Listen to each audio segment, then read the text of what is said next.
Hello everyone. Welcome back to Frightening Tales. I know many of you enjoy listening to these videos as you fall asleep, so before you drift off, I'd love for you to leave a comment, letting me know where in the world you're tuning in from and if you're enjoying the story. Don't forget to like and subscribe. Now let's get comfortable, relax and dive into tonight's case. Today I told you about 12 murder crime stories. Murder 1. Norris camped out with a small group of amateur actors and actresses on the Appalachian Trail and began filming. The movie was about a group of young people hiking the Appalachian Trail who get murdered by the ghost of a coal mining baron. As the movie director, Norris had his friend and co-worker, Brian Trimble, who had his own equipment, film the scenes. An investor had put up $18,000 to complete the project. However, Trimble had put the project in peril by botching up the filming, causing the film to go over budget. The investor had withdrawn his money in frustration. As the cast rested for the night in their tents, Norris stayed up and pondered his situation. He was feeling the stress of not being able to pay for the film. He had lost his investor, and his credit cards were maxed out. Even worse, he had borrowed against his house without telling his wife. Further, she was frustrated with him for spending all of his time working on the movie. As he sat by the campfire, Norris could no longer ignore the obvious. He was heavily in debt and had run out of money to complete the film. Feeling defeated, Norris realized it was time to call it quits. He would gather his crew and return home the next morning. His lifelong dream had come to an end. That was all that he could think. The next morning, Norris drove home to his apartment. He and his family had moved there when the bank foreclosed on their house. He entered the apartment and found it empty. Everything was gone, including the furniture. He spotted a note and read it. It was from his wife. She explained that she could not take it anymore and she was taking her son and moving on. Standing alone in the barren apartment, Norris came to the realization that he had lost everything. He would have to return to his life as a computer technician. His dreams were not to be. The next day, Norris spent his lunch break with Trimble. Trimble confided with him about his own marital woes and Norris shared his hard luck story as well. Trimble told Norris he was sick of married life and his wife constantly following up on him. She always wanted to know where he was. He felt like his life was reduced to going to work and making his wife happy. This discussion resulted in the two men conspiring together to resolve their problems in a deadly manner. Trimble shared with Norris that he had taken out a $100,000 life insurance policy on his wife. He asked Norris if he would be willing to kill her. In turn, he would pay Norris the money that he needed to complete his film. Norris was interested. He thought about the idea of reviving his life's dream. Furthermore, his friend would be free of his wife. Norris's desire to be a director kicked in then took over, and he and Trimble spent the next few months planning the murder. He staged and repeatedly rehearsed the murder with Trimble, just as he did when he was directing his movie. On the day before the murder, Norris went to Kmart and bought work gloves, a box of plastic surgical gloves, a hooded sweatshirt, and pants. He also bought a knife with a 6-blade. Lights, camera, action, and murder. On January 10, 2003, their plan was put into action. Trimble and his wife, Randy, lived in a townhouse in the city of Harrisburg. While Randy was at work, Norris entered her garage and waited for her return. As he waited, he could not help dreaming about his future life as a movie director. He would have the insurance money to fund his film and make a major dent in his debt. Plus, he no longer had to put up with his wife's complaints. While Norris waited, Trimble was dining at a restaurant with friends. The dinner would provide Trimble with an alibi. Norris heard a car pull up in the driveway. It was Randy. She got out of the car and went inside her home. She slipped out of her work clothes and lay down on the couch to relax. Norris slipped out of the garage, threw a metallic object against her car, and then hid in the shadows by the side of the garage. As he hoped, Randy stepped out of her home to investigate. She inspected her car, but did not notice anything suspicious. She turned around and made her way back to her front door. Unbeknownst to her, Norris had already made his way inside her home. Norris lay in wait for her inside the hallway. When Randy returned to the living room, he bided his time until she had turned her back toward him. When she did, he pounced on her from behind. He put a rope around her neck and proceeded to choke her. Randy managed to place her fingers between the rope and her neck. Though she was choking, her fingers prevented Randy from killing her. Frustrated, Norris cursed at her and stabbed her with his knife 27 times. When he was done with her, Randy was completely covered in blood. Her hair was matted in it. Norris then ransacked the apartment to make the scene look like a burglary gone wrong. The detectives were suspicious when they investigated the crime scene.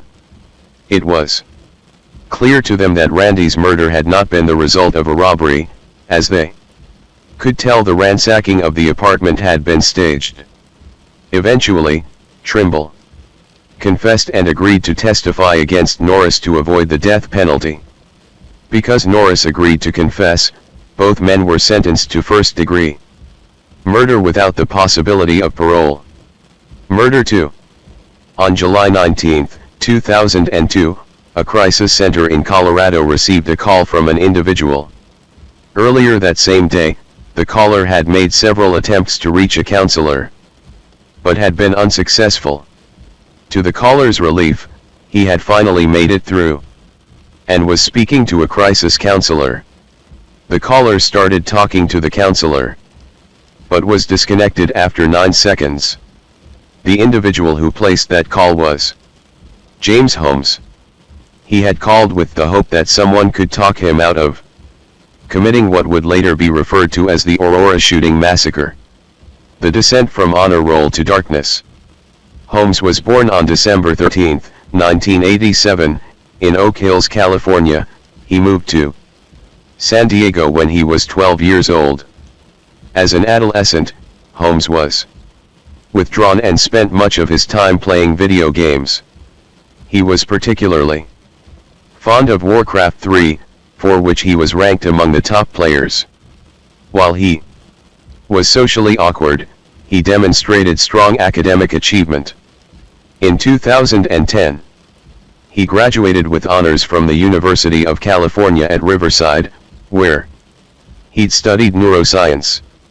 He was in the top 1% of his class and had a GPA of 3.949. Holmes began work and then applied to graduate school. The Anschutz Medical Campus, located in Aurora, accepted him. This was the moment when his steady decline into darkness began. He found himself struggling academically for the first time in his life. Further, the girl he was dating, his first ever girlfriend, was losing interest in him and wanted just to be friends. The stress of graduate school and the thought of losing his girlfriend was taking a toll on him. Holmes's family had a history of mental illness.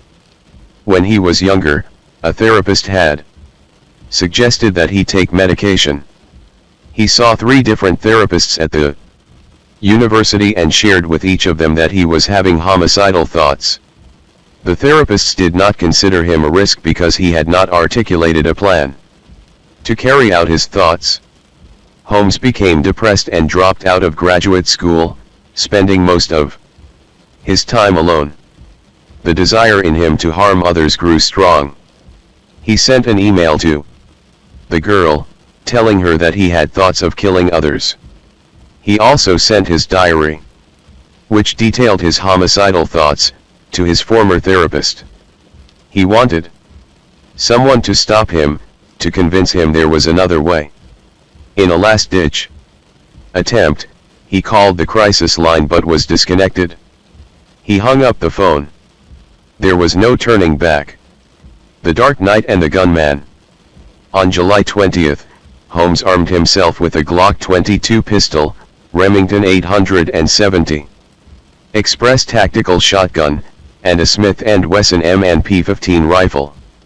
He also equipped himself with an urban assault vest, a gas mask, canisters of gas, and over 6,000 rounds of ammunition. He got into his car and drove to the Aurora Theater. When he arrived at the theater, he parked his car and got out unarmed.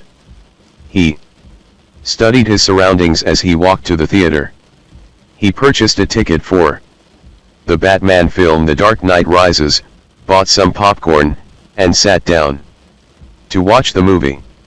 While all the other audience members were focusing on the movie, he was studying what was going on inside the theater and planning. Halfway through the movie, Holmes left his seat and exited the theater.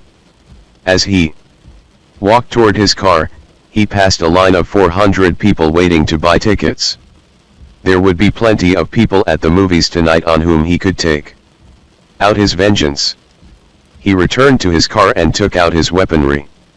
He put on his urban assault vest, armed himself with his weapons, and put on his gas mask. Armed and ready, he walked toward the back of the theater and entered through an unlocked back door. The theater audience did not notice Holmes right away as they were focused on the movie. He tossed 2 gas canisters in the center of the theater and immediately began shooting people.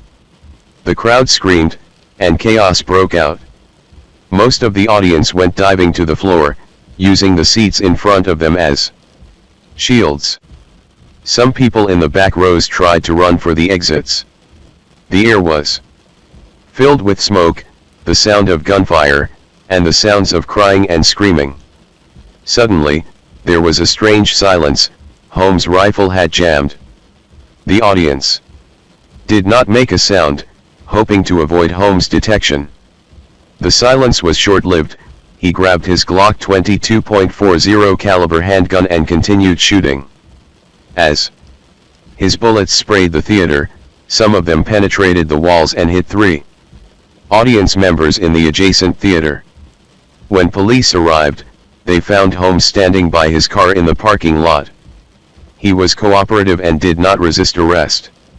12 people died in the massacre, another 70 were injured. During Holmes' competency hearing, 2 court-appointed forensic psychiatrists declared he was sane at the time of the shooting. While he was being evaluated, Holmes referred to the people that he had wounded as collateral damage, stressing that, at the time of the shooting, he was focused on how many people he could kill. On July 16, the jury in Holmes' trial returned a guilty verdict on 12 counts of first-degree murder, 140 counts of attempted first-degree murder, and 1 count of possessing explosives.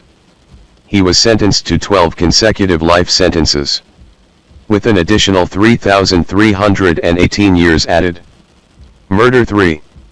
Since the age of 17, Elliot Oliver Robertson Roger had been obsessed with thoughts of taking revenge on all of those who had wronged him.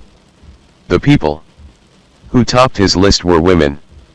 The anger and resentment inside him would finally be released on May 23, 2014, the date of his killing spree that terrorized a college town.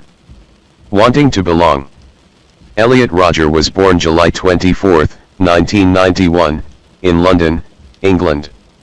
His parents, Peter and Lee Chin Roger, Both worked in the movie industry. Peter was a filmmaker, and Li Chin was a research assistant. The family moved to Los Angeles, California, when Roger was 5 years old. His parents did well in their new city, and Roger enjoyed a somewhat privileged life. A major turning point occurred, however, when his parents divorced. Roger was 7 years old at the time, and he took it personally. He felt as though having divorced parents was just something that should not happen to him. He felt that he was being rejected. He attended Crespi Carmelite High School, a private school, and then transferred school several times before graduating in 2009 from Independence Continuation High School. Teachers and students remember Roger as being extremely shy and timid. He would rarely speak. As a result, he was an easy target for bullying. Roger wrote in his diary that he cried every day he went to school. He felt everyone was out to get him and he had no one to turn to. Though his parents had sent him to see therapists since he was 8 years old, no diagnosis was ever established. He was prescribed antipsychotic medication, but refused to take them. In high school, Roger felt like a complete outsider. He never got involved in typical high school experiences like dating, partying, or going to dances. His lack of involvement with girls was particularly painful for him. His high school was full of girls who he would have loved to get to know, but none of them seemed interested in him, and he started to develop resentment toward them. He also felt anger toward the boys the girls seemed to be drawn to. He felt that they were pathetic losers. He would later state that, from the age of 17, he had obsessively fantasized about killing those who he felt had done him wrong, especially girls. Online confessions and declarations. The online environment felt safe to Roger. He spent a lot of time in a misogynist chat room, which consisted of members who were involuntarily celibate. They would exchange hateful messages about women. He also opened a YouTube account on which he would post videos discussing the anger he felt, and describing how his plans to get back at those who rejected him.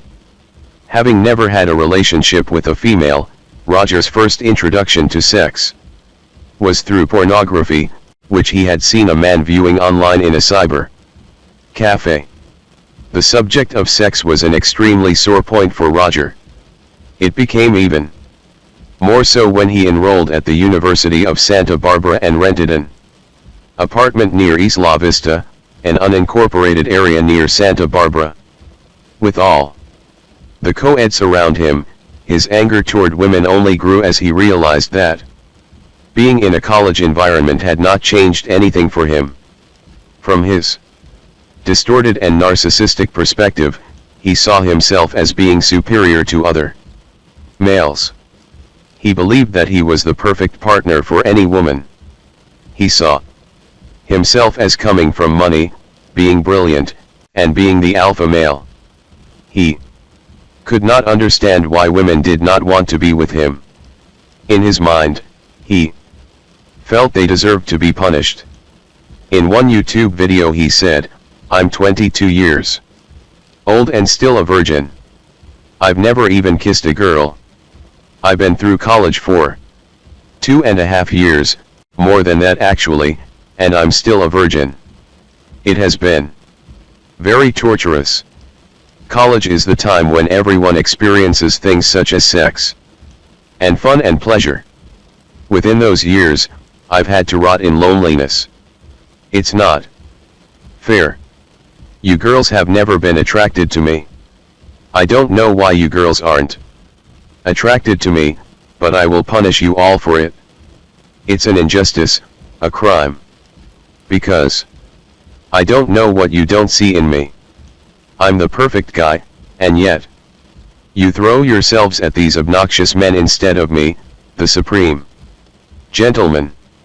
Roger dropped out of the university soon after enrolling and found himself spending a lot of time online or watching young couples from a distance. Jealousy and envy were the two emotions that dominated his life.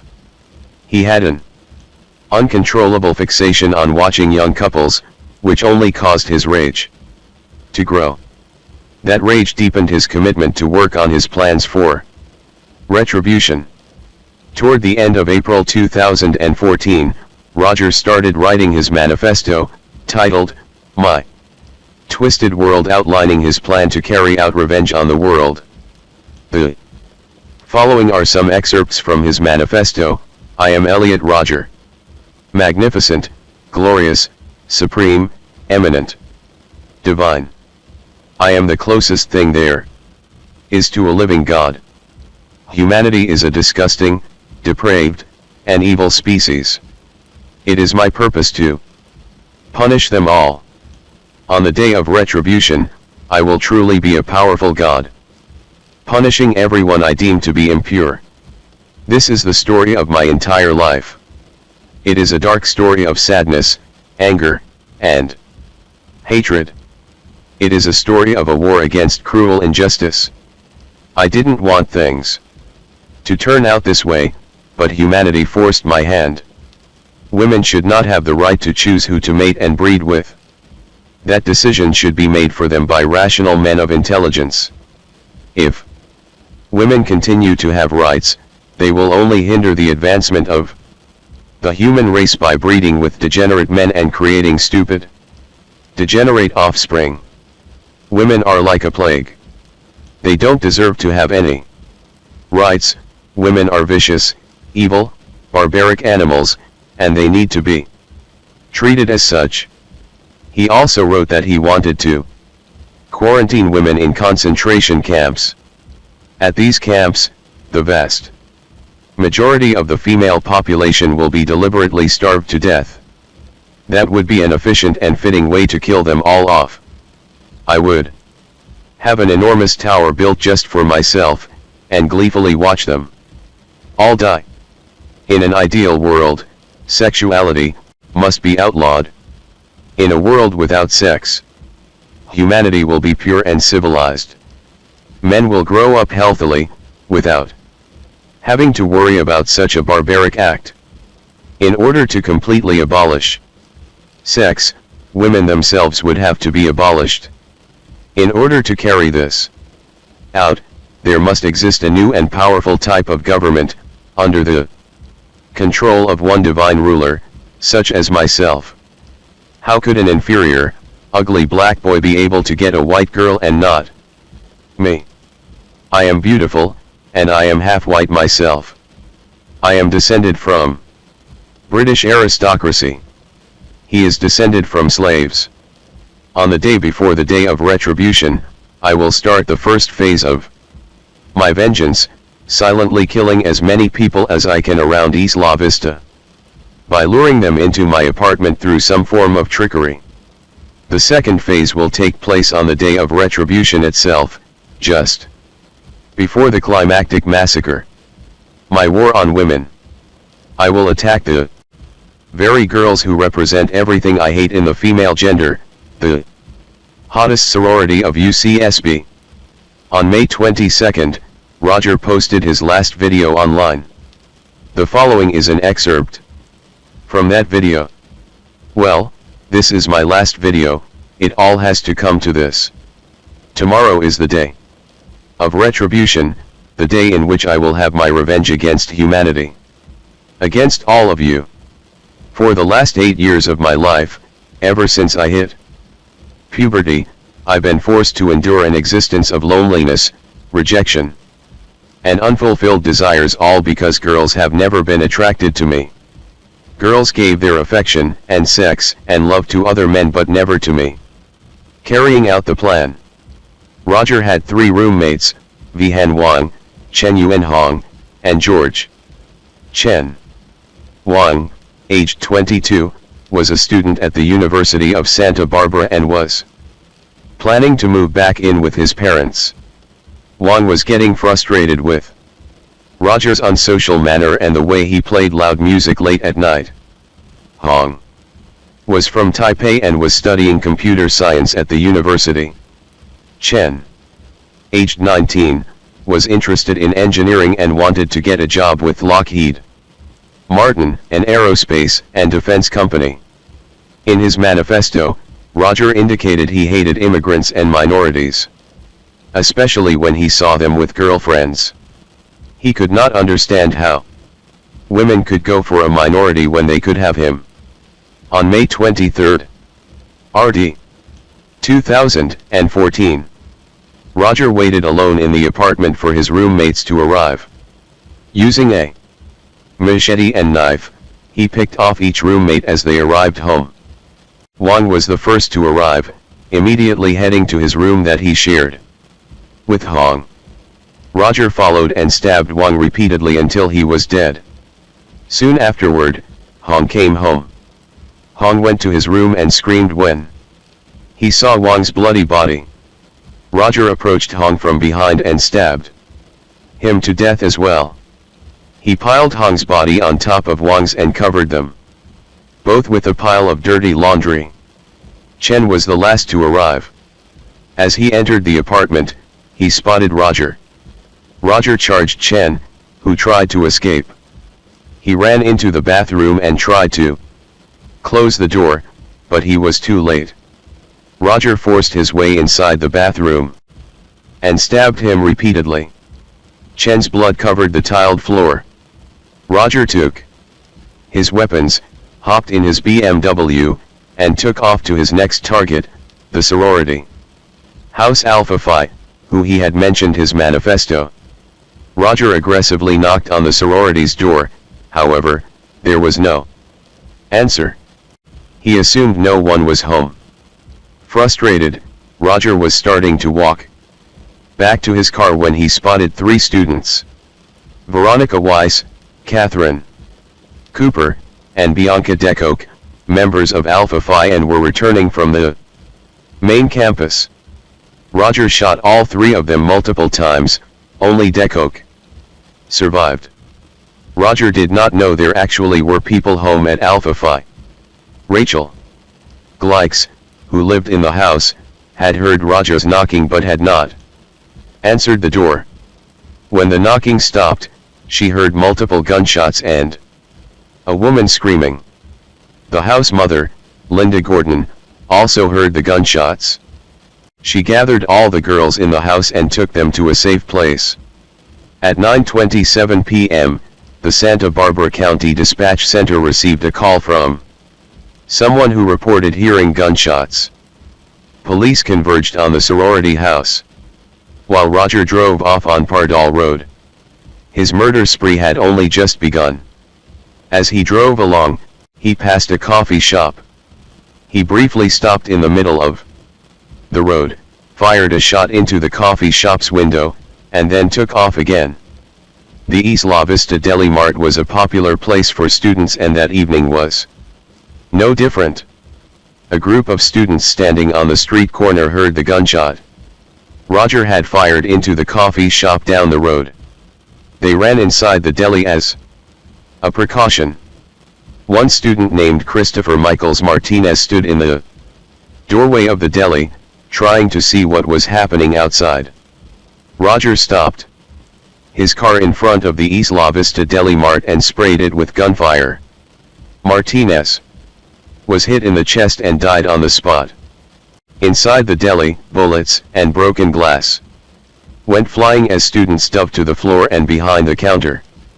Satisfied, Roger took off in search of his next victim. As he approached the corner of Embarcadero del Norte and Madrid Road, Roger spotted a man crossing the street.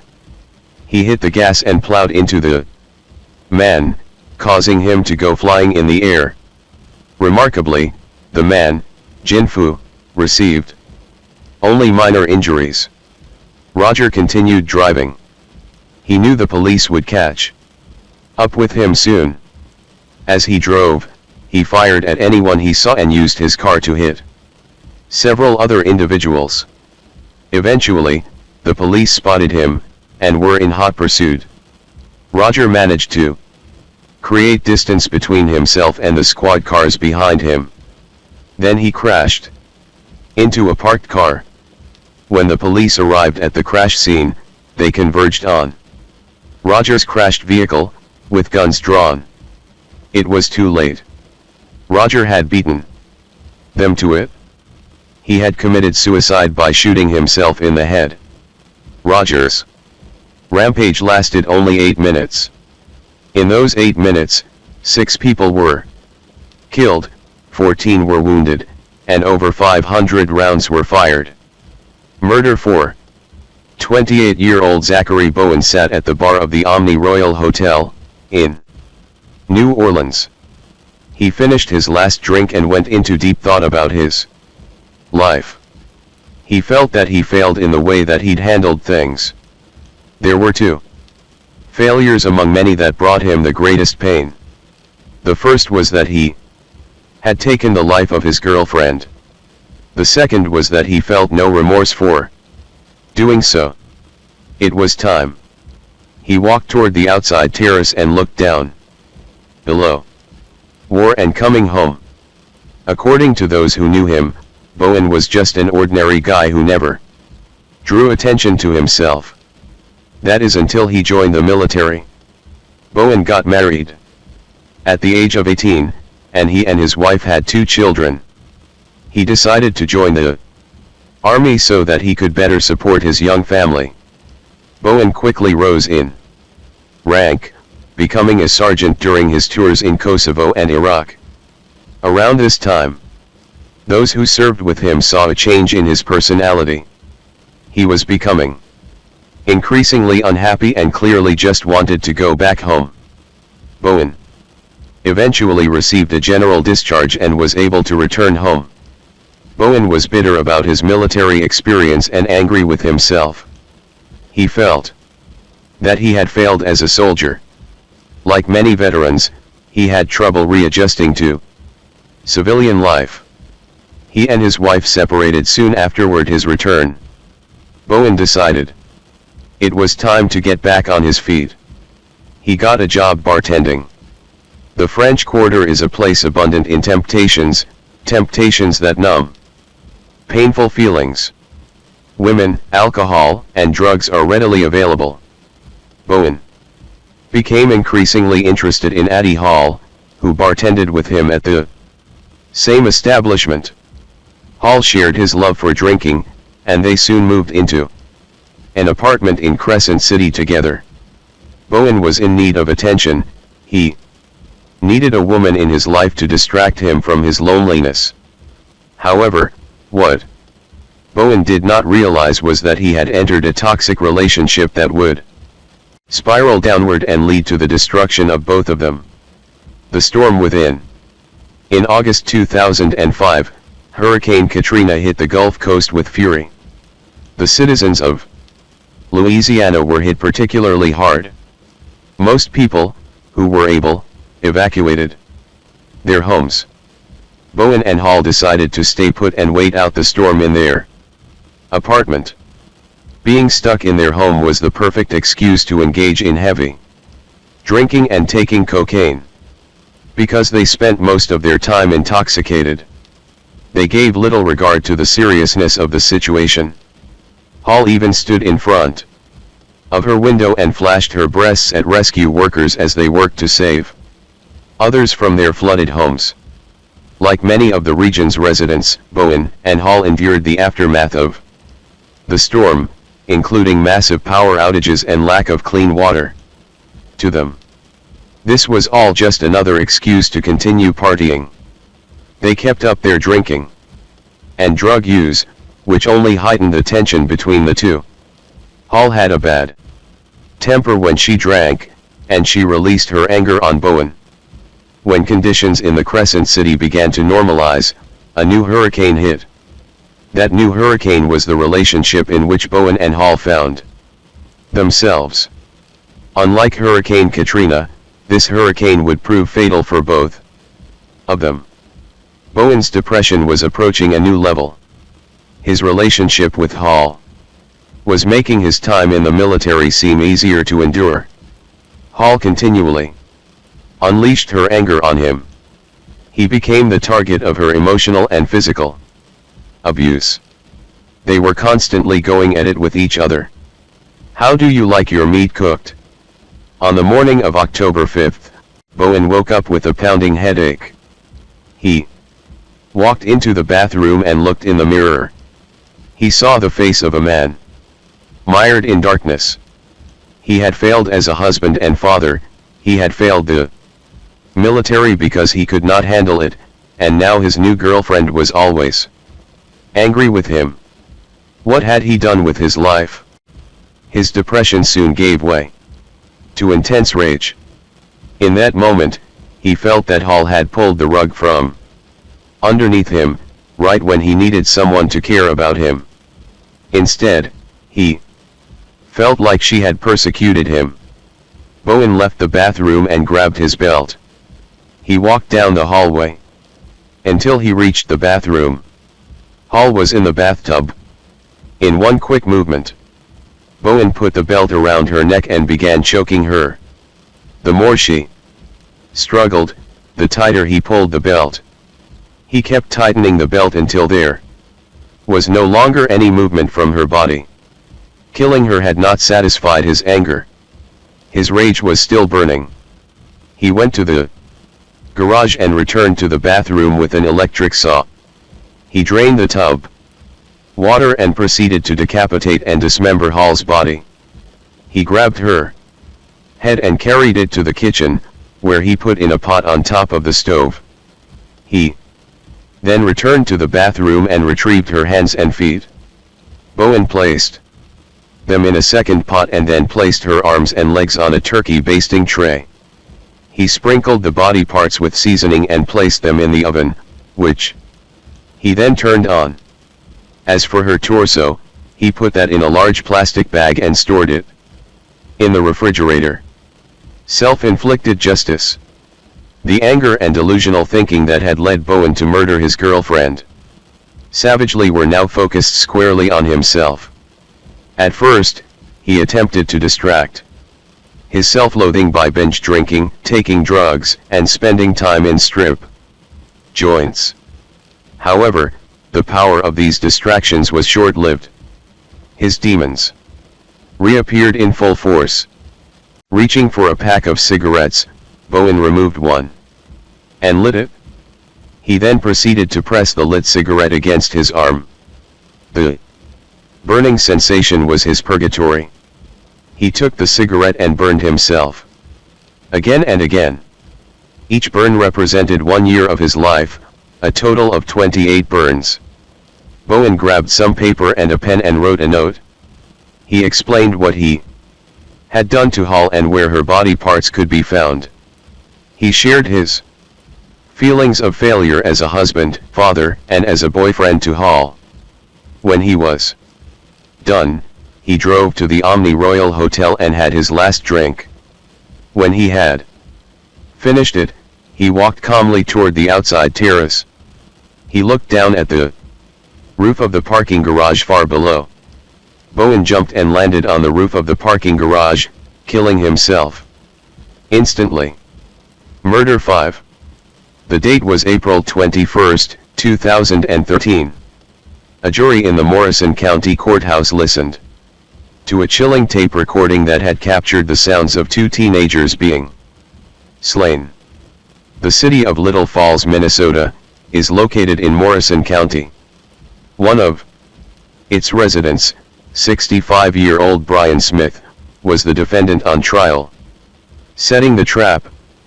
A military veteran, Smith was getting frustrated as his home had been burglarized 8 times in the last few years.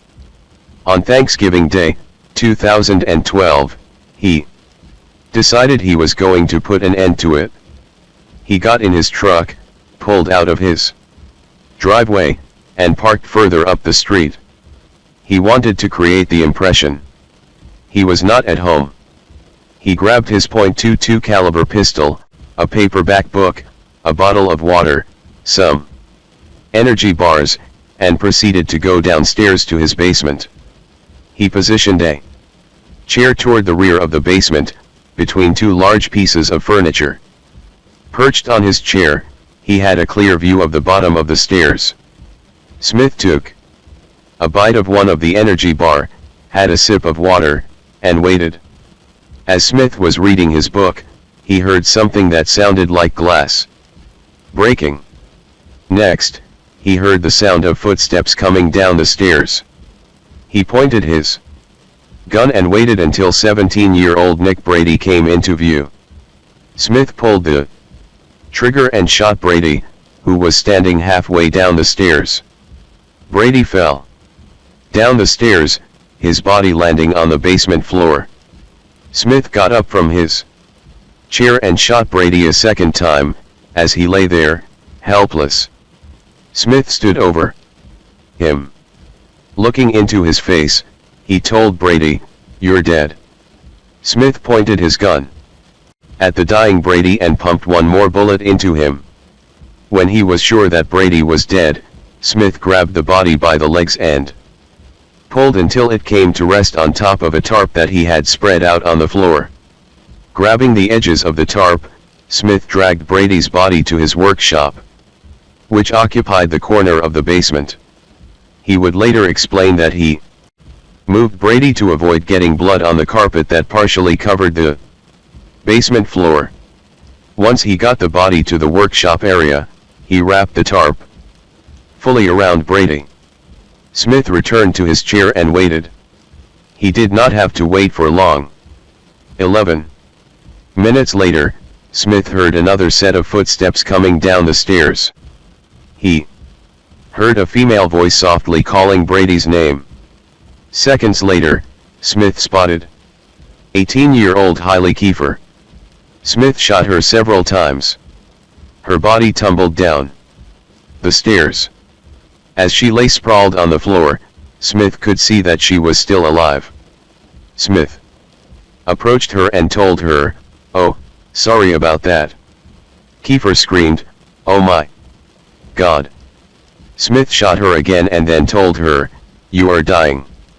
Smith called her a bitch as she lay moaning. The sound of her labored breaths filled the air. Seeing that she was still alive, he pointed his gun under her chin and fired the fatal shot. Brady later told investigators that the shot under her chin was a good cleaning finishing shot. He also said that when he shot her for the last time, she gave out the death twitch, justifying on tape. Smith remained in the basement for hours. As he talked to himself, his tape recorder picked up every word. He referred to the teenagers that he had just killed as vermin. He talked about how his actions were a service to the community. According to Smith, if the police had arrested them, they would have just been released after a short sentence. Once free, they would have gotten involved with drugs and more serious crimes. Smith talked about how he no longer had to live in fear. He was initially charged with secondary murder. However, the charges were later changed to premeditated murder, of which he was convicted and sentenced to life in prison. Murder 6. On December 7, 1987, investigators from the National Transportation Safety Board were searching for the remnants of Pacific Southwest Airlines Flight 1771, which had crashed near Cayucas. Cayucas is a beach town in San Luis Obispo County, in California. The investigators were searching the hillsides when they discovered the remains of a handgun containing 6 shell cases. Gruesomely, a piece of a finger was attached to gun's trigger guard.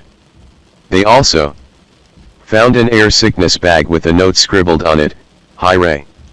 I think it's sort of ironical that we end up like this.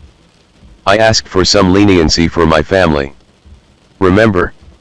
Well, I got none and you'll get none." Analysis of the finger by the Federal Bureau of Investigation revealed that it belonged to David A. Burke. Out of control.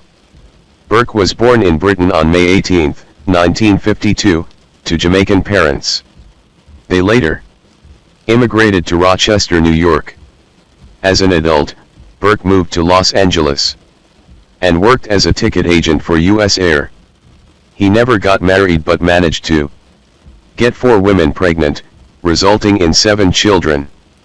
One of the women he got involved with was Jacqueline Camacho, who also worked as a ticket agent at US Air. Burke had a long record of getting in trouble. He had a violent temper, which was well known by those who knew him, including former girlfriends, neighbors, and law enforcement. The firing.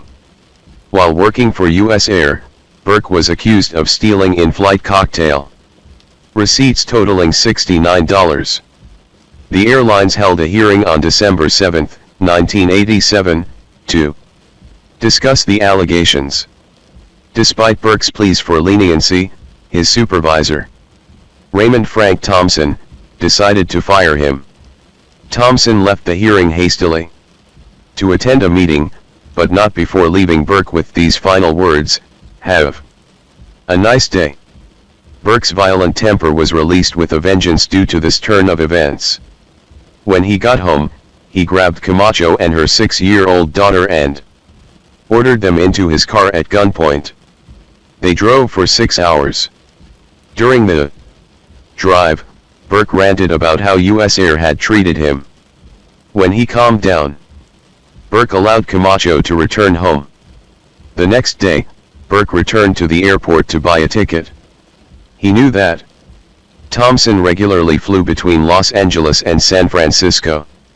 Even more specifically, he knew that Thompson would be taking PSA Flight 1771 that day. He had decided to teach Thompson a lesson for his lack of leniency. Before boarding, Burke called Camacho on his cell phone. He got her voicemail and left the following message: "Jackie, this is David. I'm on my way to San Francisco. Flight 1771. I love you. I really wish I could say more, but I do love you. A tragic mistake." Burke's employer, Pacific Southwest Airlines, had made a tragic mistake due to an oversight. They had not forced him to surrender his US Air credentials when he was fired. Their mistake allowed Burke to bypass security checkpoints and board the plane with a .44 Magnum revolver, which he had borrowed from a co-worker. Flight 1771 departed Los Angeles at 3:30 p.m., the flight to San Francisco would take 72 minutes. The deadly skies.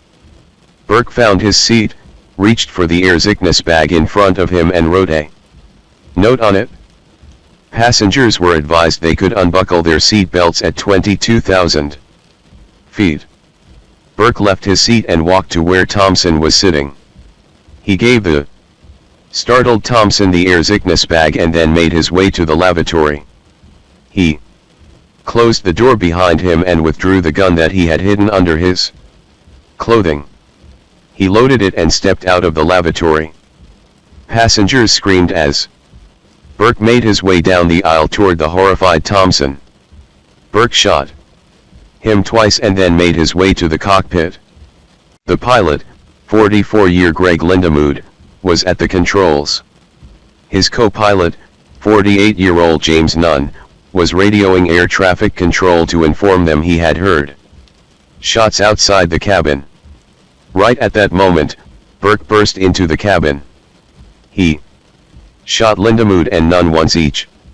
Lindemood was killed instantly, while Nunn was incapacitated. Though he desperately tried to maintain control of the plane, he did not have the strength. Douglas Arthur was the chief pilot for PSA flights to Los Angeles. He was aboard the flight as a passenger and was aware of the unfolding crisis. He made his way toward the cockpit to regain control of the plane. When he opened the cockpit door, Burke shot him as well. 43 people lost their lives in the crash, which resulted in new federal laws being passed. The legislation requires airlines to seize credentials from all terminated airline and airport employees immediately. Additionally, it requires such employees to pass the same security measures as passengers. Murder 7. George Hennard. Though Killeen has a population of only 141,000, the Texas city became infamous on October 16, 1991. On that date, it was the focus of what would become the fourth deadliest massacre by a single shooter in U.S. history, as 35-year-old George Hennard unleashed years of anger on a Luby's restaurant. Anger at sea. Hennard was born on October 15, 1956, in Sayre, Pennsylvania. His father was a surgeon, and his mother was a homemaker. Hennard was the oldest of the 3 children. The family later moved to White Sands, New Mexico, where his father worked at the missile range. He graduated from Mayfield High School in 1974, after which he joined the Navy. He was honorably discharged after serving 3 years and was quick to join the Merchant Marines. For Hennard, being at sea was a way to avoid people. He held grudges against people, especially toward women and minorities. Hennard's life took a turn when the Merchant Marines fired him in 1981. His employer had received notice that Hennard had been fined for using marijuana, an explosive mix. Hennard was a time bomb waiting to explode. Those he worked with knew he had a volatile temper. He would frequently throw things and punch holes in walls when he was angry. Hennard was also a loner. His former supervisor said he never saw him socializing with anyone while working as a merchant marine. His neighbors often reported him yelling and screaming late at night. The police frequently received calls from Hennard. He would make complaints about his neighbors or request they investigate sounds he heard, which turned out to be imaginary. To add further to this explosive mix, Hennard harbored a hatred for minorities and gay people. He especially hated women, who he often referred to as snakes. After being released from the Merchant Marines, Hennard had nowhere to go and had moved back in with his mother in Bell County. Now, at 35 years old, he found himself alone in his mother's small house. His mother had divorced his father while Hennard was away at sea. Like many parts of the country, Bell County had been hit hard when the economy dipped. His mother had to close the antique store that she had owned, and Hennard had not held a job for almost 10 years. Hennard felt like a victim. He believed that society was responsible for the circumstances in which he found himself. On October 16, Hennard decided to strike back with full force. He armed himself with a Glock 17 semi-automatic and a 9mm Ruger P89 pistol. He got into his blue 1987 pickup truck and took Highway 91 to Killeen. The Luby's Massacre. Luby's was a popular place to eat for the locals. However, there was an exceptionally large crowd on this particular day because it was Boss's Day, so many people were taking their bosses out for a meal. Hennard pulled up to the restaurant just before 1 p.m. He oriented his truck so it was facing the restaurant's large main window and then hit the accelerator. As his truck barreled through the window, broken glass went flying. Several people and tables were thrown in the air by the truck's impact. The truck did not come to a standstill until it reached the center of the restaurant. Hennard got out of the truck and began shooting. His shots were completely random, and chaos broke out among the terrified customers and staff. Screams and crying filled the air as people took refuge under their tables. Then Hennard started shooting at anyone he saw. His first 2 victims were 2 customers he had also hit with his truck. Hennard stood over them as they lay wounded. Without any emotion, he shot both of them in the head. He then made his way down the serving line of the restaurant and methodically shot each person who came in his view.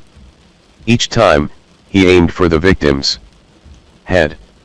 Hennard repeatedly yelled, "This is what Bell County did to me. Was it worth it?"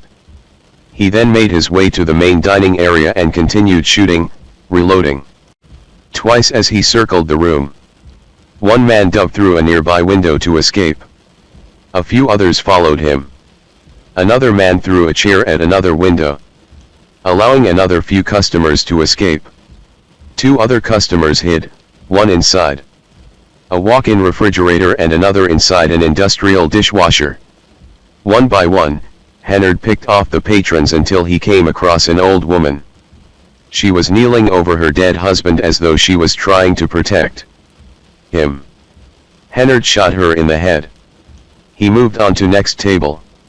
A mother and her child were hiding underneath. Hennard told the mother to take her child and get out, which they did. Hennard continued his shooting.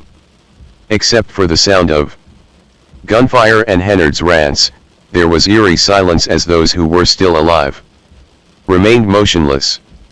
Some held each other's hands while others prayed. Just across from the Lubies, a hotel was hosting a Department of Public Safety conference about automobile theft. Some of the officers in attendance heard Hennard's shots and rushed to the restaurant. When they arrived at the scene, the officers could smell gunpowder coming from inside. They entered the restaurant and took cover behind the fallen tables. One of the officers felt a hand grabbing at his leg. It was a wounded customer who begged the officer to rescue him. A few seconds later, the man succumbed to his injuries and died. One of the officers, a sergeant, pointed his gun at Hennard, who was some distance away. The sergeant was waiting to get a clear shot when Hennard disappeared into the men's room. With his last remaining bullet, Hennard shot himself in the head. With Hennard dead, the officers surveyed the gruesome scene surrounding them. Dead bodies were piled on top of each other, and the floor was covered with blood, broken glass, and bullet shells. 23 people had been killed, and 27 were injured. Murder 8. James Edward Powell, June 18, 1990, has gone down in infamy for the people of Jacksonville, Florida. It was on this date that James Edward Powell went on a devastating murder spree. Mother's little helper. Powell, born on February 16, 1948, grew up in Jacksonville. He was the youngest of 9 children, and his father left the family when Powell was 9 years old. Powell had a close relationship with his mother and tried to support her by helping around the house to the best of his abilities, despite having asthma. Growing up was difficult for Powell. Though he did his best to be the man of the house, he was not emotionally mature enough to take on that role. Between the ages of 17 and 18, he was arrested 6 times for various crimes, including vagrancy, attempted robbery, and assault. He eventually decided to get his life back on track and started working as a laborer, which would become his vocation for the rest of his life. The agency that located jobs for him ranked him as one of their top workers for his reliability. He attended college but dropped out shortly after his freshman year. Violent behavior. A pivotal moment for Powell occurred in 1987 when his mother died. From that day forward, he was on a downward emotional spiral and became increasingly violent. Teresa, his wife at the time, alleged domestic violence and received an injunction preventing Powell from having contact with her. Court records showed 2 instances where he threatened her with a gun, holding it to her head. They separated shortly after. Powell moved to Jacksonville's northwest quadrant, where he rented an apartment in an old duplex. He also found a girlfriend. On May 8, 1971, a close friend of Pow's, David Lee Pender, dropped by while Pow and his girlfriend were relaxing at home. During an argument, Pender called Pow's girlfriend a derogatory name. Pow's girlfriend carried a .38 caliber pistol in her purse for protection. When Pow heard what Pender had said to his girlfriend, he exploded in anger.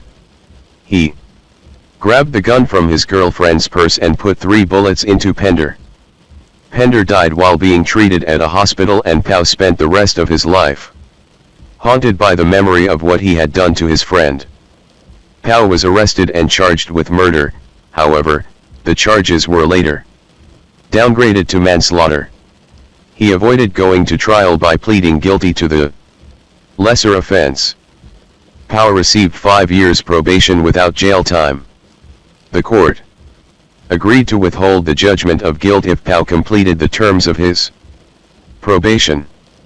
Because of the deal he received, Pow did not have a criminal record reprocessed. After the trial was over, Pow became even more reclusive. He was a loner who kept a predictable schedule of going to work and coming home. Without family or friends, he was rapidly losing reasons to live. One day, he decided to trade in his old car for a 1988 Pontiac Grand Am. The General Motors Acceptance Corporation loan office financed the car. Pow experienced difficulty in making his car payments, which were higher than those for his old car. His Grand Am was repossessed on January 1990.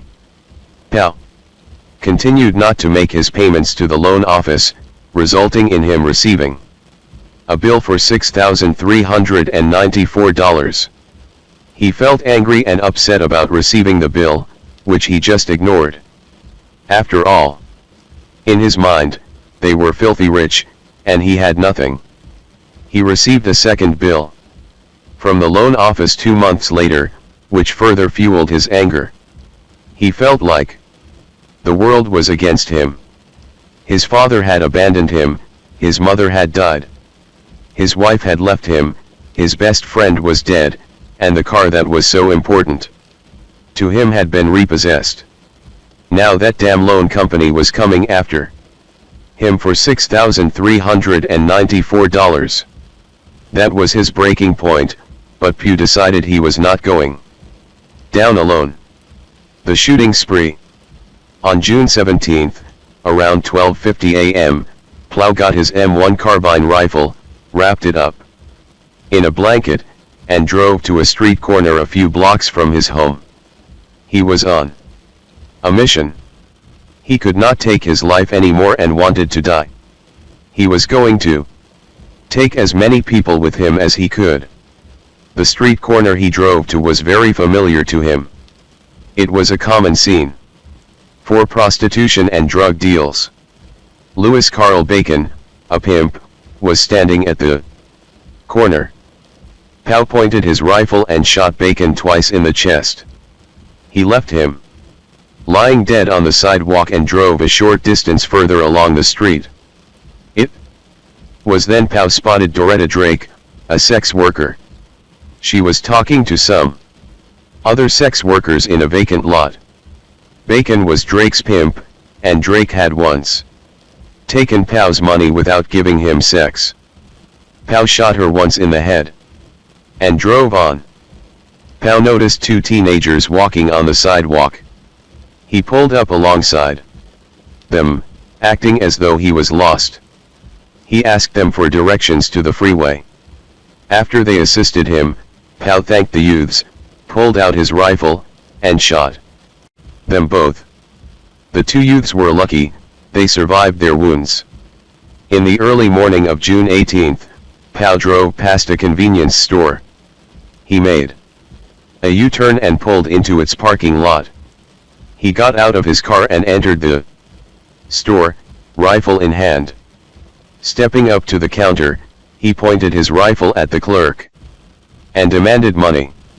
The clerk cooperated with Pow and gave him all the Money from the register. Pao's next stop would have special significance for him. After fleeing the convenience store, Pao traveled to the cemetery where his mother was buried. He had visited her regularly in the past. He knew this visit would be his last. He wanted to speak to her one more time. When he was done, he called his supervisor and told him he was not going to be able to make it to work that day. It was time to make his final stop. Pay back at the loan office. The General Motors Acceptance Corporation loan office was located at 7870 Bay Meadows Way. Pao pulled into the parking lot and got out of the car. He had come prepared. He had an M1 carbine, a .38 caliber revolver, loaded magazines, and extra ammunition on him. The sight of Pao entering the building caused instant panic in the loan office. Two customers at the counter, Julia Burgess and David Hendricks, tried to run, while office workers dove under their desks. Screams rang out as Pao fired at Burgess and Hendricks. Hendricks was injured but would survive. Burgess was not as fortunate. Pao then made his way to the office area. He fired at the person hiding beneath each desk he passed.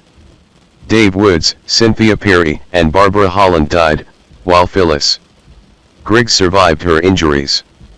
Employees working in the back office heard the shooting and tried to escape through a back entrance. While some of the employees managed to get away, others were not so lucky. Among those who did not escape were Janice David, Sharon Hall, Lee Simonton, Ron Echeverria, Nancy Dill, Denise Highfill, and Jewel Bellotti. Pao had accomplished what he had set out to do, but one final act remained. Pointing his .38 caliber revolver at his head, he pulled the trigger. During the 2-minute massacre at the loan office, Pao had fired over 28 rounds from his M1 carbine, killing 7 people and wounding 6. Murder 9. Howard Unruh. It was the late evening of September 5, 1949, and 28-year-old Howard Barton Unruh was sitting in a movie theater. The double feature playing was The Lady Gambles, and I Cheated the Law. This was the third showing of this double feature he had viewed since his arrival at the theater earlier that day. He had originally gone to the movie theater to meet up with another man, whom he was seeing. The movie theater on Market Street was a popular pickup spot in the gay community. Unruh had arrived late to the theater, and his date had left by the time he got there. Instead of going home, he decided to stay. Though his eyes were directed toward the movie screen, his attention was on the thoughts that paraded through his head. He was mulling over all the ways his neighbors had persecuted him and how he could get back at them. Coming home. Unruh was born on January 21, 1921, in East Camden, New Jersey. His parents, Samuel Shipley Unruh and Frida Eve Ulmer, separated while Unruh and his little brother were very young. His mother raised both of them on her own. Unruh drove a tank for the 342nd Armored Field Artillery in World War II. During the Battle of the Bulge, he became known for his bravery and his habit of taking meticulous notes. He kept a record of the German soldiers that were killed, describing the condition of their corpses in detail. Unruh's military service ended in 1945 with an honorable discharge. However, his return to civilian life was accompanied by changes in his personality. Unruh had a hard time holding a job. He worked in the printing industry for a while. However, he quit after less than a year. At one point, Unruh pursued a professional career by enrolling at Temple University. He had decided to pursue a degree in pharmacy. However, again he quit quickly, this time after just 2 months. He gave up looking for work and moved in with his mother. Unruh became a reclusive, spending most his time in his room. It was heavily decorated with memorabilia from his days in the military. His collection of medals and firearms covered the walls, and he set up a target range in the basement. Paranoia in the neighborhood. Unruh's relationships with his neighbors were strained. He developed paranoid thoughts, believing his neighbors were out to get him. Just as he had done in the military, Unruh kept a detailed journal of all the ways his neighbors supposedly persecuted him. He felt that the neighborhood tailor, Tom Zigrano, had repeatedly shortchanged him. Zigrano's wife, Helga, had complained that Unruh played his music too loudly. He was upset with another neighbor for throwing trash on his property. Unruh was also upset with 33-year-old Clark Hoover, the neighborhood barber. He accused Hoover of dumping dirt in a drainage ditch, which resulted in Unruh's cellar flooding. The neighborhood cobbler, 27-year-old John Pilarchik, was another target of Unruh's discontent. Unruh was mad with him for burying his trash too close to his property line. Another source of anger was the neighborhood teen who had tapped into Unruh's electrical line to get power for his Christmas tree business. More than anything, Unruh was upset with the local teenagers who called him a queer and a mama's boy. This especially bothered him because he was fearful they might have seen him hanging around the movie theater on Market Street. Unruh had once had a girlfriend, but the relationship only lasted a year. They had met while he was serving in the military. He never had sex with his girlfriend, and broke it off when she expressed the desire to get married. Since the breakup, Unruh had been with numerous men. Despite dropping out of Temple University, he had kept his room in a nearby lodging house and remained there another year after quitting school. During that period, Unruh spent his time with different men throughout the day. Unruh stayed in the movie theater until 2:30 a.m. and then left to go back home. He had built a gated fence around his mother's home as a result of the paranoia he had for his neighbors. When he arrived home around 3 a.m., he saw the gate to his fence had been stolen. The theft of his gate was the proverbial straw that broke the camel's back. Most people who knew Unruh would describe him as being meek, as someone who would not hurt a fly. They did not know that Unruh was a man about to explode. Unruh had trouble sleeping due to his paranoid thinking and his building anger. He woke up around 8 a.m., ready to carry out his plan to strike back. He got dressed in a suit with a white shirt and tie. For footwear, he wore army boots. Unruh grabbed his .38 caliber Luger. Armed, he made his way toward the back door, which was in the kitchen. His mother, who was in the kitchen at the time, saw him and was alarmed. She got upset and asked him what he was doing. His response was to grab a wrench and threaten to hit her with it. His mother's concern turned into panic as she ran out of the house and headed for a neighbor's. Unruh exited the back door, made his way across the backyard, and headed for the 3200 block on River Road. Walk of Death.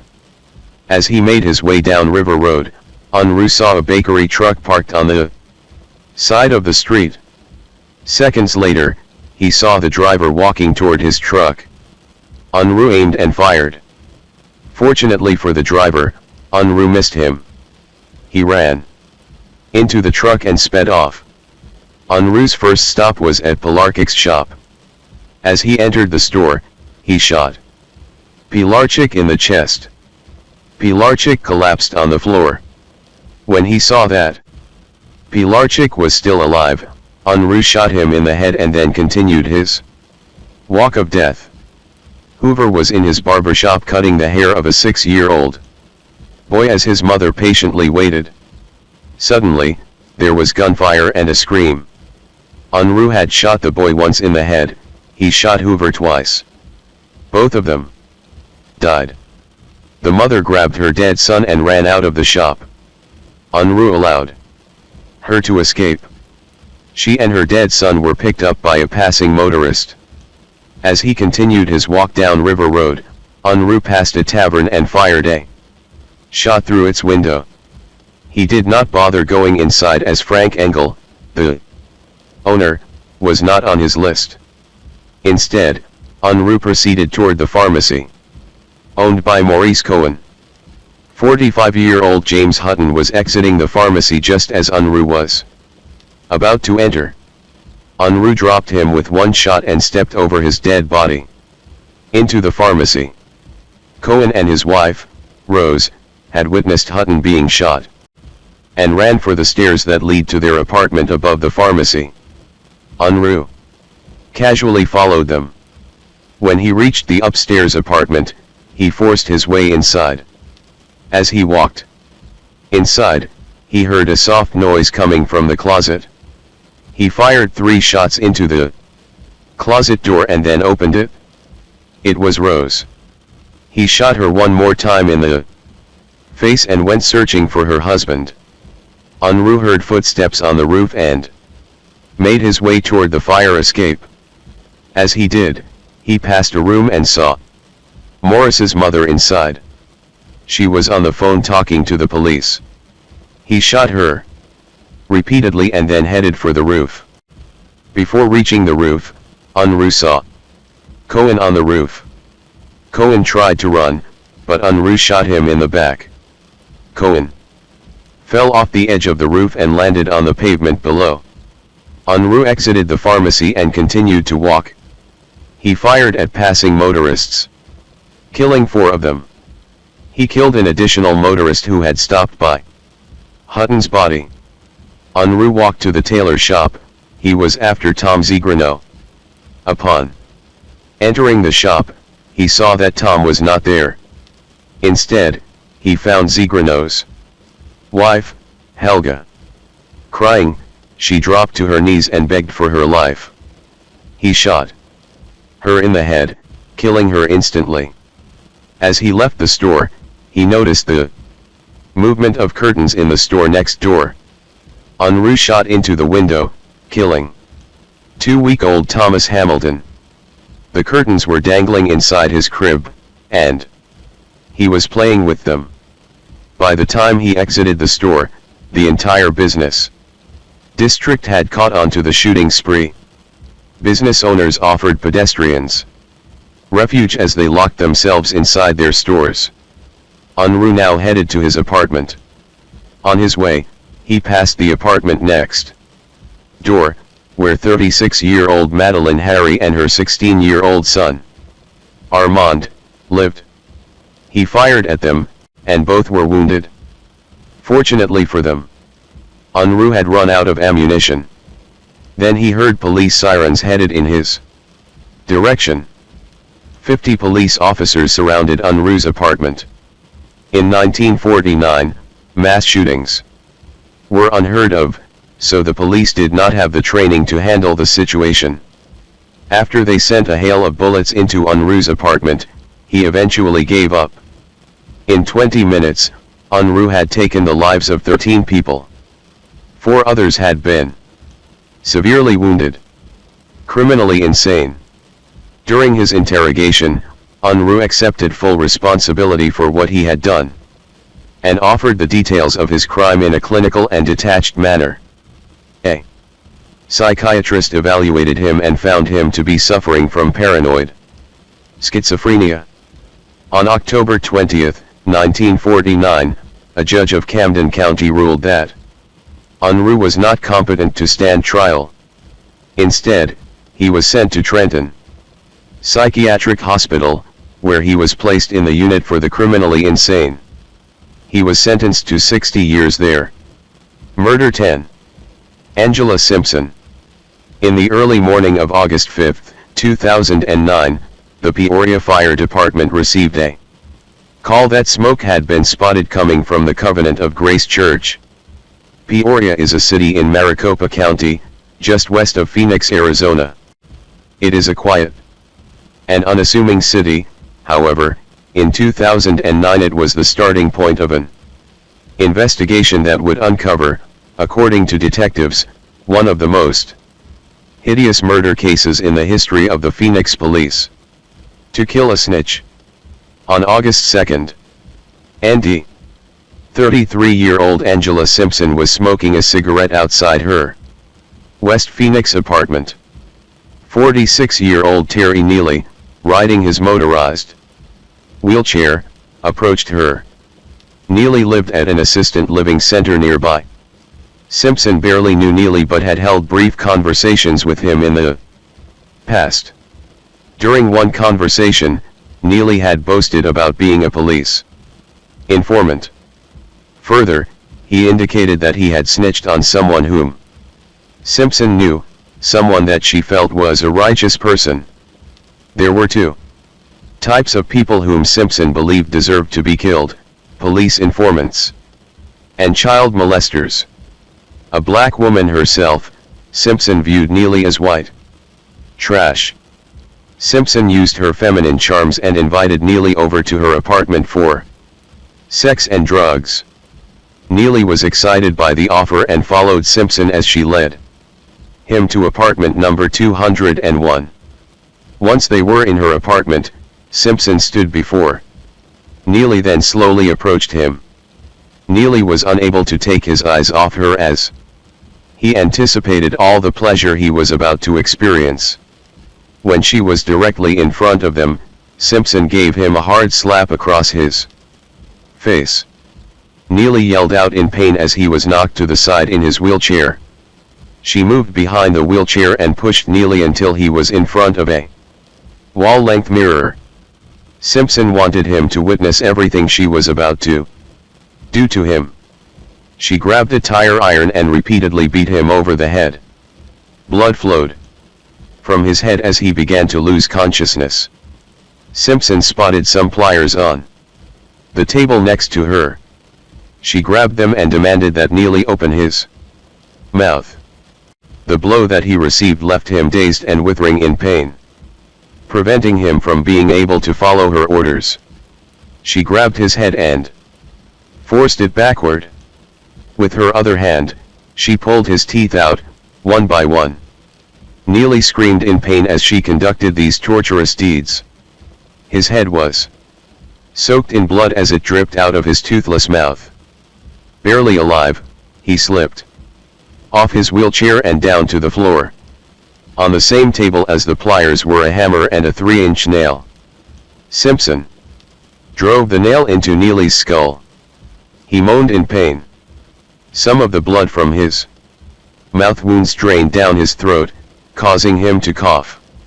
Simpson grabbed an electric cord, wrapped it around his neck, and choked him. She finished him off by slitting his throat with a knife and stabbing his body repeatedly. Simpson stood over Neely's dead body, the carpet around him soaked in blood.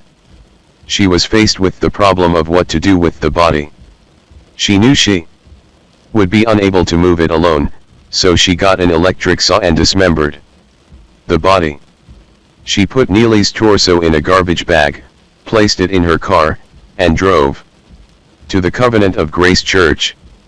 Upon arriving at the church, she placed the bag in a trash can in the parking lot. Simpson poured lighter fluid on the bag and ignited it with a match. Neely's torso became engulfed in flames as Simpson sped away from the scene. Investigation and conviction.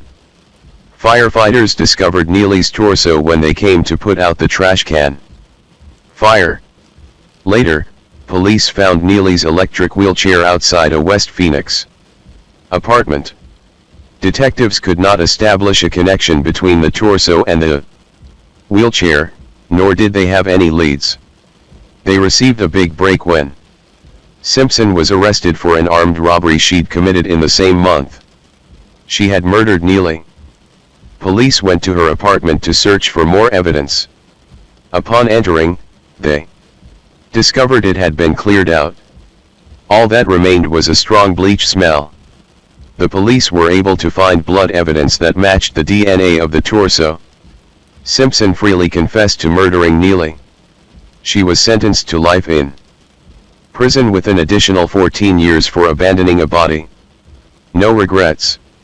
Simpson has been very open about her feelings regarding her crime since her conviction. When asked why she murdered Neely, she replied, "I don't want my children or the people I consider family to be in a place where there are snitches. I believe informants and child molesters should be killed." She also told interviewers she does not feel at all guilty for killing Neely, stating, "I'm a little upset that I won't be able to, kill more snitches, but I have no remorse about killing him." Neely. When asked why she had him face a mirror during his murder, she replied, "He needed to see what he deserved." When asked about how she felt knowing she would be spending the rest of her life in prison, she stated, "I've got a lot of family in prison. I'm okay with that." She continued, "I've got many sisters in prison. I can't wait to see them. It's really not that much of a punishment to be sentenced to spend my life with my family." Simpson explained she had a history of mental illness going back to when she was just 10 years old, but insisted she does not want or expect sympathy. She also said she believes she deserved the death penalty but is happy with her sentence. When asked if she would ever kill again, she replied without hesitation, "If the opportunity arises, I hope so." Murder 11. Thomas Michael Lane. Thomas Michael Lane III entered the courtroom dressed in a dress shirt and long pants. His court date would give the families of the 3 students he had killed an opportunity to present their victim impact statements to him. 18-year-old Lane sat down and started to take off his shirt so he could display the t-shirt he wore underneath.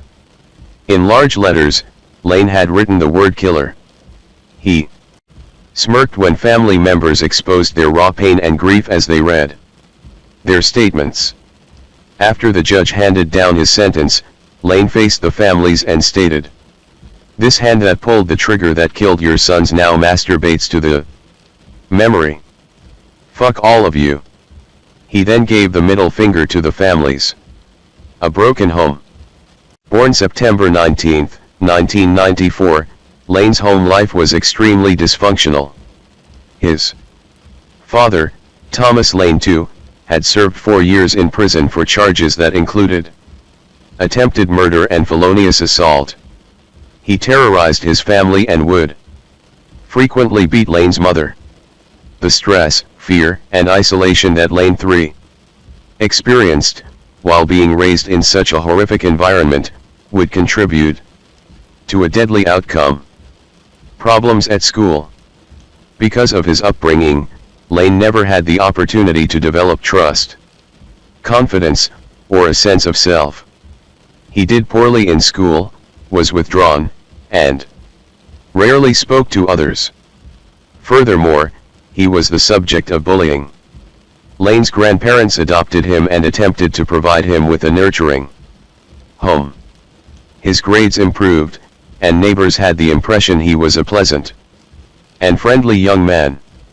However, Lane still had a lot of rage within him. He was arrested twice for participating in an attack on his uncle with his cousin and for physically assaulting another boy. He was originally enrolled at Chardon High School, but they referred him to Lake County Educational Service Center, a school that specialized in working with students that have academic or behavioral needs. If he completed the school's program, Lane would be able to graduate with his classmates from Chardon. His grade improved dramatically, however, he kept to himself and was frequently bullied. Cafeteria Massacre.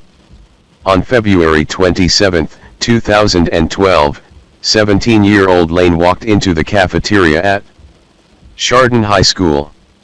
He was waiting for the bus that would take him to Lake County Educational Service Center. It was 7:30 a.m. and the cafeteria was full of students eating breakfast. 1,100 students attended Chardon and around 100 of them were in the cafeteria that morning. Among the students eating breakfast were 16-year-old Daniel Parmerter, 17-year-old Russell King, 16-year-old Nate Mueller, and 17-year-old Nick Walzak. The four boys were sitting at the same table as they joked around and ate their breakfast. Russell was dating Lane's ex-girlfriend. Without any warning, Lane pulled out a Ruger Mk3 target .22 caliber semi-automatic handgun and began firing. Panic and chaos broke out as students dropped their food trays and ran for safety. Some of the students ran for the exits, while others dove under their tables for cover. Lane walked over toward the table where the four boys were sitting and aimed. The first bullet missed its target and grazed the ear of a 6th grade student, Nate Mueller, who was walking nearby. Mueller ran toward the exit and escaped. Until he was grazed by the bullet, he had not even realized a shooting was occurring. Lane shot again, this time accurately. Parmerter died instantly from his wounds. King was seriously wounded, as was Demetrius Hewlin, who was sitting at another table.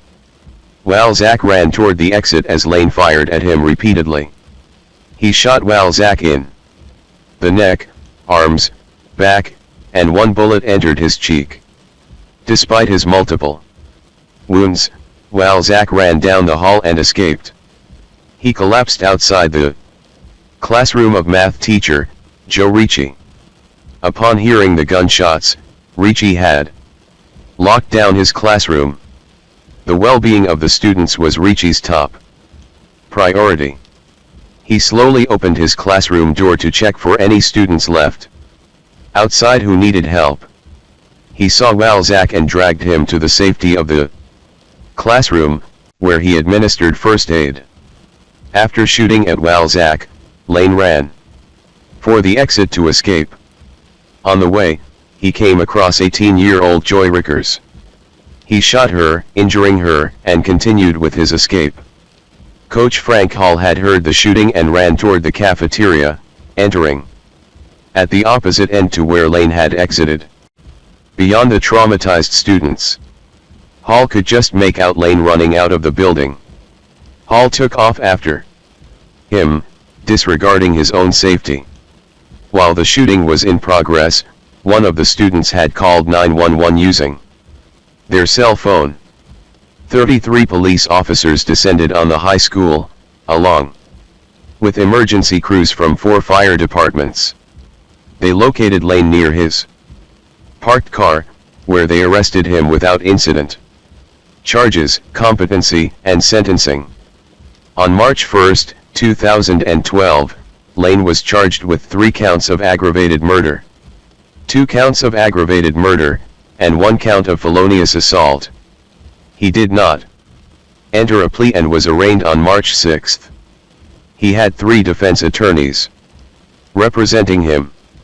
By the judge's decision, Lane would not be tried until he was evaluated for competency. They scheduled another hearing to determine if he would be tried as an adult or juvenile. According to Ohio law, a child may be found competent only if able to grasp the seriousness of the charges, if able to understand the court proceedings, if able to aid in the defense, and if able to understand potential consequences. The law says a child with a mental illness or an intellectual or developmental disability may not be found competent. The court held Lane's competency hearing on May 2, 2012. A psychiatrist, Dr. Philip Resnick, testified that Lane was mentally ill. However, although he diagnosed Lane with psychosis, he opined that Lane was able to understand the crimes with which he was charged. Therefore, it was determined Lane was competent to stand trial. On March 19, 2013, Lane was tried as an adult. He pleaded guilty and was sentenced to 3 life sentences in prison. Murder 12. James Huberty. On July 17, 1984, James Oliver Huberty called the San Isidro Health Center, located in California. He wanted to schedule an appointment to see someone.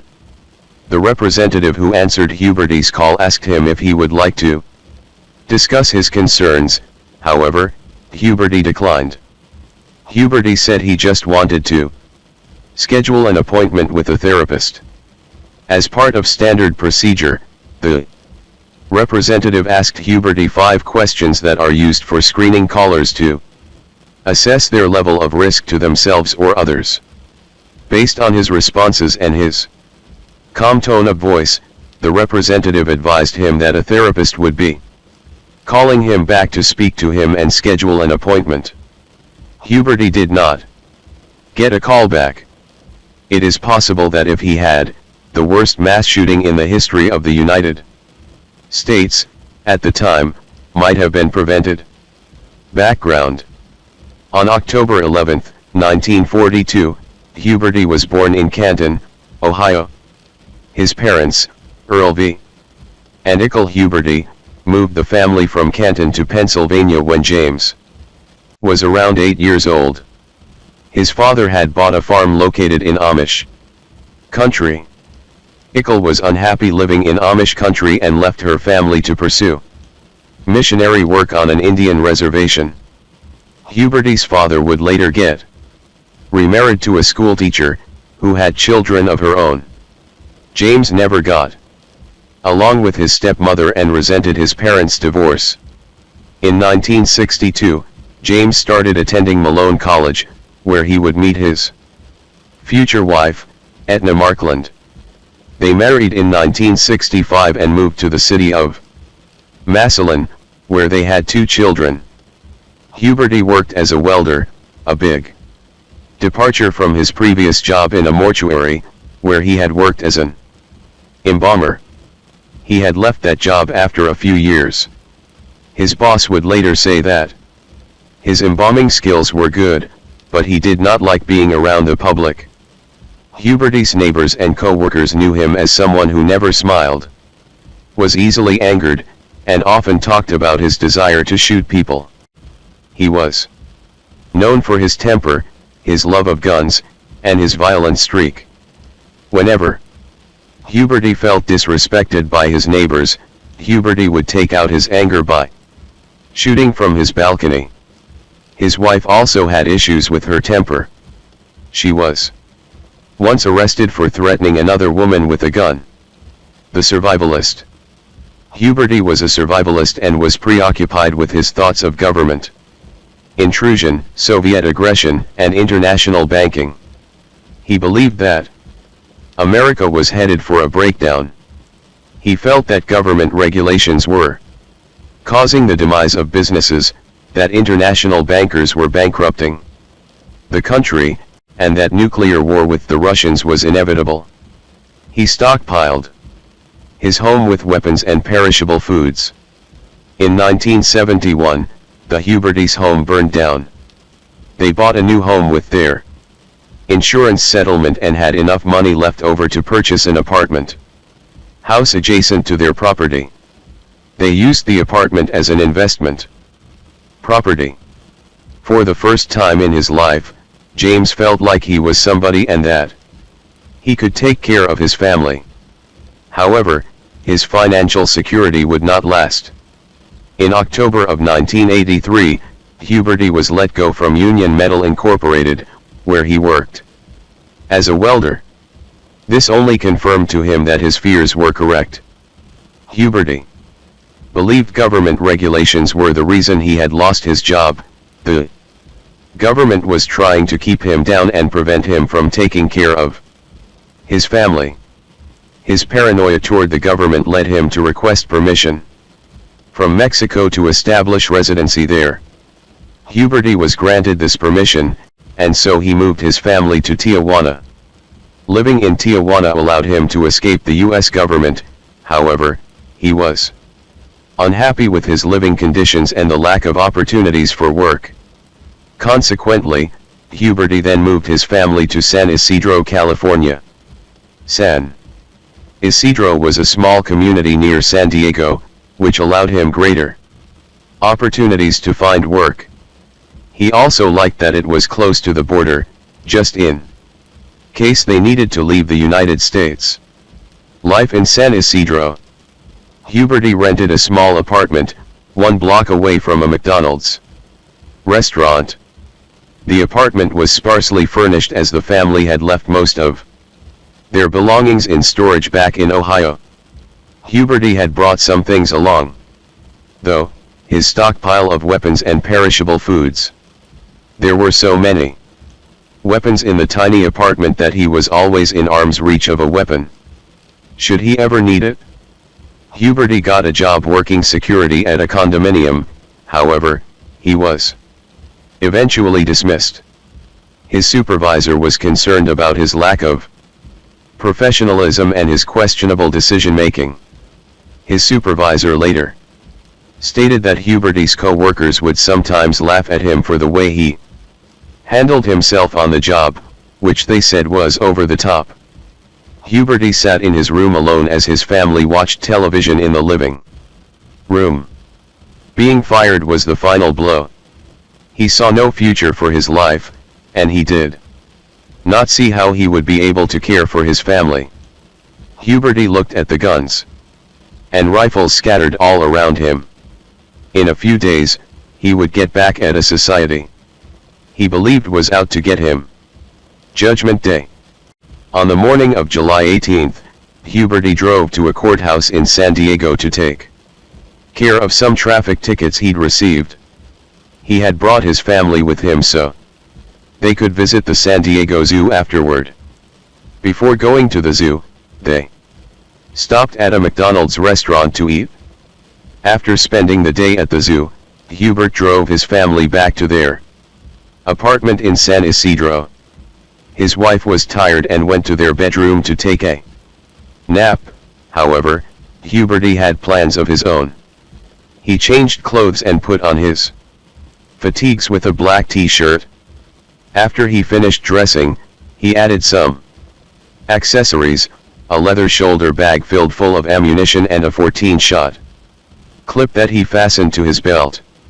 For the final touches, he grabbed his 9mm Uzi semi-automatic, a Winchester pump-action 12-gauge shotgun, and a 9mm Browning HP. Huberty's wife saw he was about to leave and asked him where he was going. He kissed her goodbye, something he had rarely done in the past, and told her he was going out to hunt humans. Etna did not take him seriously as he'd always had a dark sense of humor. Huberty got into his old, beaten-up Mercury Marquis and drove to the McDonald's restaurant on San Isidro Boulevard, just a block away. The McDonald's on San Isidro Boulevard was largely patronized by Mexicans and Mexican Americans. Huberty blamed Mexican immigrants for taking jobs away from Americans, including his. He entered the restaurant at 3:40 p.m. and yelled out, "Everyone get down." He immediately began showering the restaurant with bullets from his Uzi. Chaos broke out as the unsuspecting crowd and employees sought refuge. Some of Huberty's shots sprayed outside and struck 3 small boys who were riding their bicycles to the restaurant. 2 of the boys were killed instantly. The third boy played dead. Inside the restaurant, customers dropped to the floor, hid under their tables, or ran for the exits as broken glass and bullets went flying. 17-year-old Wendy Flanagan was working at the restaurant. When the first gunshot rang out, she thought it was a firecracker. A co-worker grabbed her hand and pulled her behind the counter. Lying on the floor, Wendy felt her co-worker's grip release from her hand. She turned around and saw that her co-worker was dead. Between the sounds of bullets firing there were intermittent periods of almost silence, punctuated by the soft sounds of people moaning and praying. A few babies were crying. These periods of silence were broken by the sound of gunfire as Huberty systematically executed each person he encountered as he made his way around the restaurant. One customer, who had been hit, was playing dead. She opened her eyes briefly to evaluate what was happening, but Huberty caught her in the act, cursed at her, and shot her several times. Some customers were able to sneak behind the counter to where Wendy was lying. She guided them to a storage area in the back of the restaurant, where they waited silently. They later heard someone trying to get in. Whoever was outside the door was banging on it, hard. Suddenly the banging stopped, and Wendy heard a thud. She opened the door and saw her co-worker Alberto Leos. He had been shot several times and was bleeding profusely. They dragged his body into the storage area and used their shoelaces as tourniquets. Alberto bit down on a piece of cloth to prevent Huberty hearing him, as he struggled with the pain. Meanwhile, outside, police surrounded the restaurant. They could see bodies scattered around the entrance. The restaurant's tinted windows were cracked from the gunfire, preventing the SWAT team from gaining a visual of what was happening inside. Eventually, a sniper from the SWAT team was able to get a clear shot and eliminated Huberty with a bullet to the heart. The massacre lasted over an hour and claimed the lives of 21 people. 20 were wounded. The victims' ages were from 8 months to 74 years old. Huberty had shot 257 rounds of ammunition in what was the nation's most deadly shootings at the time. After the nightmare, there were so many bodies that authorities used the San Isidro Civic Center to hold wakes. The local funeral homes were not able to accommodate all the families of the victims. Back-to-back funeral masses were held at the Mount Carmel Church. McDonald's corporate headquarters began work on renovating the bullet-ridden restaurant only 2 days after the shooting. However, their efforts were in vain, as community leaders successfully argued that the location should never open again. McDonald's donated $1 million to a fund set up for the survivors, and founder Ray Kroc's wife donated an additional $100,000. A memorial park was built in place of the restaurant, containing 21 marble pillars, each one representing one of the victims.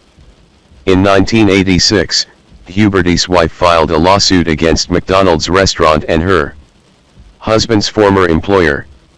In the $7.5 million complaint, she argued the combination of eating chicken McNuggets, which contain message, and fumes he had inhaled while working there, had caused her husband to commit the massacre. Needless to say, her suit was thrown out. Finding they had been ill-equipped to handle the shooting, the San Diego Police Department scaled up their training and equipment. One officer confided that Huberty's .38 caliber revolver had outmatched his service revolver. The end.